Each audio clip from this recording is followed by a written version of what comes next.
Are you a first-time home buyer thinking about purchasing a home in the future, or it's your first time buying a house in a very long time, meaning like it's been years or decades that you've bought your first house?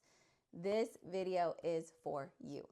This is going to be part one of the first time homebuyer series. So make sure you subscribe to my channel, make sure you like these videos so that they pop up on your feed. And I am going to try to film them as fast as possible so that you can get all the information and make sure you know what you're getting yourself into. Also, even if you're not in my market purchasing a house, this video will still be very, very helpful for you, at least getting a basic understanding of the home buying process. So without further ado, let's get into it. Hi, my name is Nicole Moore with Real Broker. I am your Savannah, Georgia bestie. So like I said before in the intro, even if you're not buying a house in the Savannah market, this is going to help you no matter what. And if you are looking to find an agent in another area, you can still reach out to me and I can definitely find an agent for you. The very first part of purchasing a home is also going to be something that's interchangeable and also depends on the person. So the two things that I'm going to start out with in this video are going to be finding a real estate agent and working with a lender, or working with a lender and finding a real estate agent. Majority of the time, most people find their real estate agent because that said real estate agent should have connections to lenders that can successfully help them purchase a home or successfully guide them to that process.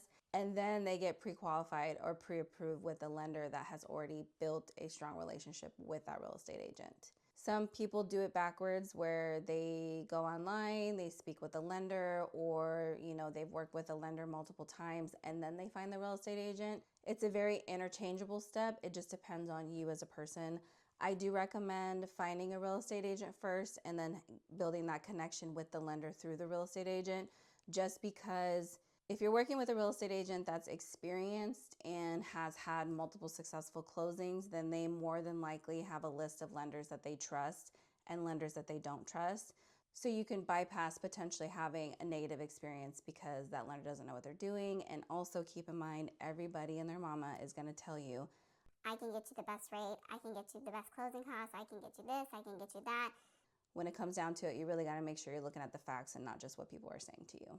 Which brings me to my next point, working with a real estate agent. So you found my videos online, which majority of people that work with me find my videos online, whether it's through YouTube, TikTok, Instagram, Facebook. I'm on all those platforms. So if you ever want to go look for my information, all you have to do is plug in at Nicole Moore Real Estate.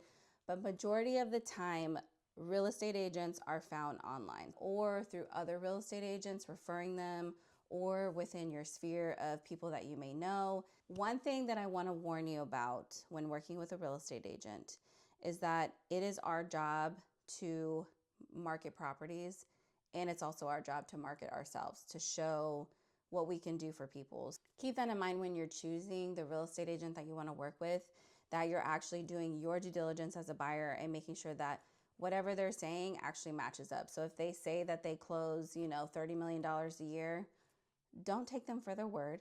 Go look up that information or have them provide you that information. If they say that they've been licensed since 2016, have them show proof or you go look it up. It's very easy to usually find agents' information and their production and actually what they're doing.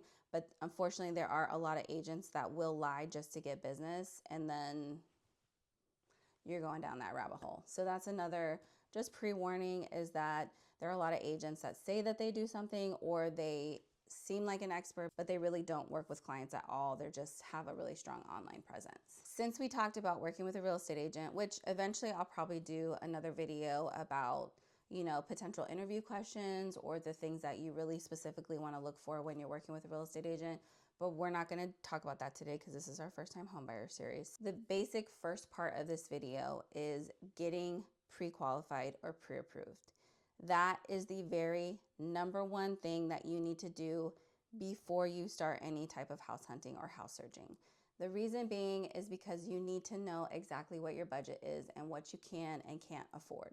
There are a couple main items that I want to hit with this very first part of the home buying process, which is that when you are submitting an application to qualify for a loan, there are some things that you definitely want to keep in mind. They're going to be looking at your income, and you want to make sure that you're making income in the state that you're purchasing, or that your employer considers you fully remote, and they will verify that as well. So you want to make sure that you are considered fully remote within the employer system. Number two, they're going to look at your debt to income ratio. So how much debt you have compared to how much income you're bringing in. And debt is not like how much you spend on groceries. Debt is like your student loans, your car loan payment, any personal loans, any credit card debt. That's going to be debt that's going to be used against you for the debt to income ratio. And then the very last thing is they're going to look at your credit scores. So depending on what credit score you have and what type of loan you're trying to qualify for, there's certain criteria that you have to meet. But also keep in mind that the credit scores that you're able to access are a little bit different than the ones that the mortgage companies look at. So just keep that in mind as well. Also, when you are applying with a lender or a loan officer or a mortgage broker, keep in mind that when you apply, you are within a shopping window. So you have about a 4-week period of time where you are able to apply to more than one lender and figure out who you want to work with. I highly recommend that you always work with a local lender, just because they understand the property taxes in that area.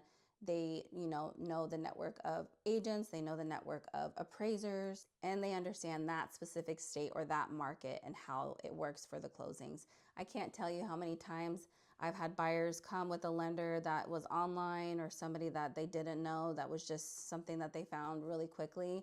And that lender had no idea what they were doing. They didn't estimate the property taxes correctly. They didn't understand how Georgia contracts work, because I'm in the Savannah, Georgia area, and it just became a nightmare. So just keep in mind that who you choose to work with as far as a lender, or who you're getting your loan through, is so important. It is one of the most important processes, because at the end of the day, they're the ones that give the final stamp that you are able to buy a house. And I'm going to bring it back to the beginning where I said that you should find a real estate agent first, and then based on their past experiences with lenders, they can tell you who does a good job and who doesn't do a good job.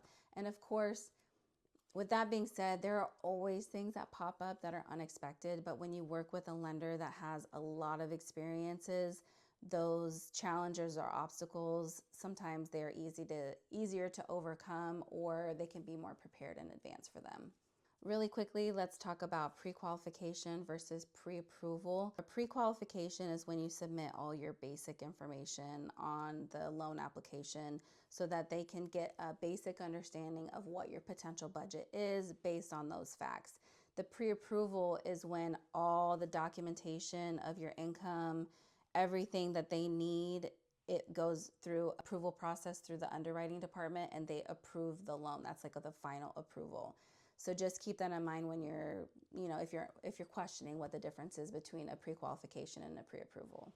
Usually your pre-qualification or pre-approval lasts up to 120 days. So timeline is very, very important if you don't want to continue having to submit an application and getting your credit pulled more than one time. So make sure that whatever real estate agent that you're working with, that they understand the timeline that you're on, and that they are able to explain in their market how long things usually take. So for example, in the Savannah, Georgia market, it usually takes 30 to 45 days to close. So we can literally, we're in the month of April, we're about to go into May. So let's say we start looking for a house in May after you get pre-qualified, and then we find a house. You literally could close on a house probably in June. Like it's that quickly. So that's still, within that 120-day mark. But if you know that you're not buying until next year, you definitely don't need to be applying right now, but you can definitely start that conversation with a real estate agent or with a lender to, make a solid game plan. And that is something that I highly recommend. And you can never be too prepared throughout this process. Buying a home is going to be probably one of the largest transactions that you've ever done in your whole entire life. So who you choose for your real estate agent matters. Who you choose for your lender matters. What area you buy, what house you buy, all these things matter. So it's not something that you just, want to take, oh, my cousin just got a license, so I'm going to go work with them. Or, oh, my friend said this person's good, but you didn't go look their information up. Like, you want to make sure that you're making smart decisions as a buyer, because this is very important.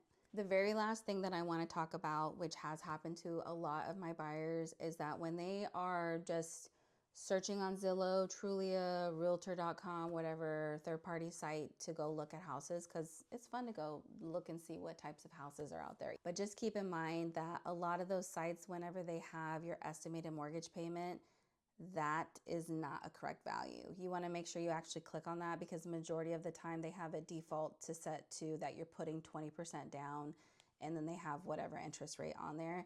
So that may or may not be factual. Majority of the time, most of my first-time home buyers are not putting 20% down, so that definitely changes how much that mortgage payment is going to be. So your mortgage payment includes your principal and interest of your loan, it includes your homeowner's insurance, and it includes your property taxes. Your property taxes and your homeowner's insurance are two variables that can change throughout your ownership of your home, and it can make your mortgage payment go up. Just because if your home grows in value, your property taxes are going to grow in value. If the weather starts getting crazy or specific areas, homeowners insurance is going up, like Florida, California, even here in Georgia sometimes, then your homeowner's insurance is going to go up, which is just going to cause your total monthly mortgage payment to go up. So this is just a very basic overview of the very first part of buying a house. So thank you for watching. I hope you subscribe so you can see the other parts of this first-time homebuyer series. And I also would love for you to share this video for anybody that you know is going to be in the process of buying a home, or they're thinking about it. I am just putting this information out there because I feel like there's a lot of misconceptions about real estate. There's a lot of people that speak about real estate that have no idea what they're talking about. I have been a real estate agent full-time for 8 years. This has not been my part-time or my side hobby. I've been doing this full-time. This is how I feed my family. This is how I put food on the table. So I have been doing this for quite a while. I've helped hundreds and hundreds of people purchase homes, relocate to this area, move away and sell their homes. I have done it all. So I am just very thankful that you watched this video today. And if you have any questions, comment below. If there's something specific that you want me to answer, I can always potentially do a live video in the future to answer questions. But thank you so much for watching, and I will see you in the next video. Okay. All right, here we go. Here we go with a cup of dough. My tea's getting cold. My tea is getting cold.